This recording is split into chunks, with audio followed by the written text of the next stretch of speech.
Welcome to Standard Chartered Money Insights, a podcast series by Standard Chartered Bank that brings you market views and insights on the go.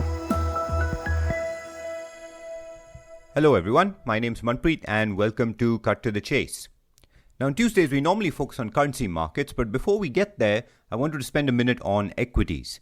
Chinese stock markets clearly had a big down day, with the Hang Seng down 3.7% and the Shanghai Composite down 5.1%. The main catalyst, of course, was fears that COVID lockdowns could spread to more parts of the economy after reports that cases were on the rise in the capital Beijing and that mass testing had been announced in the city's largest district. More broadly, one research note that came across my desk this morning noted that 57 of China's 100 largest cities face relatively stringent COVID restrictions, though this was down from well over 60 the week before. Now, our long-term positive views notwithstanding, in the very short term, equity markets in China are likely to be influenced by the nature of COVID restrictions and the limitations on economic activity.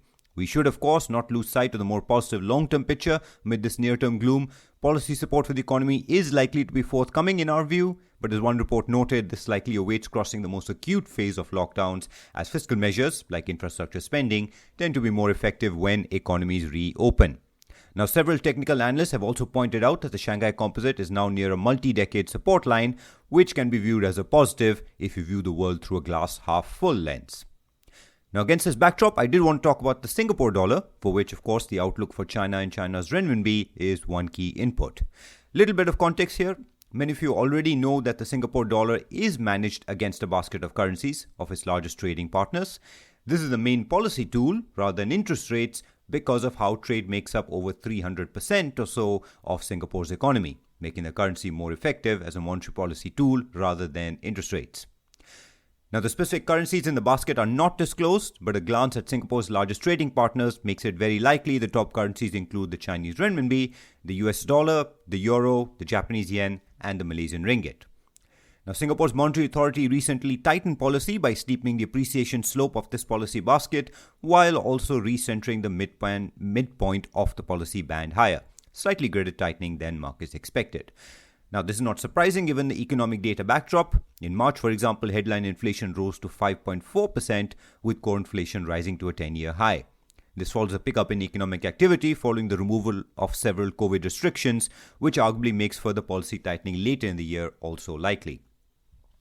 For the Singapore dollar, tighter policy is undoubtedly a positive. While most currencies have struggled to strengthen in the face of relentless US dollar strength, this policy tightening has meant the Singapore dollar is part of a relatively small group of currencies, including those of several major commodity producers, where tightening policies domestically have helped the currencies largely hold their ground against the US dollar. On a 6 to 12 month horizon, we expect the US dollar SGD pair to move lower to about 1.33 as improving economic growth and policy tightening on the back of inflationary pressures offer support to the currency. The strong US dollar is a near-term headwind, of course, but the technical resistance at 1.39 is likely to cap any pullbacks in the pair. Any further policy tightening later in the year, of course, would be an added positive. So a question of riding out near-term headwinds both in the Singapore dollar as well as Chinese equities to take advantage of long-term opportunities. That's, of course, our key takeaway. As always, if you enjoyed this podcast, please don't forget to rate and like it. Thanks for listening. Wish you a happy trading day ahead. Thank you for listening to Standard Chartered Money Insights, a podcast series by Standard Chartered Bank. For more details on the latest market insights, subscribe to Standard Chartered Money Insights.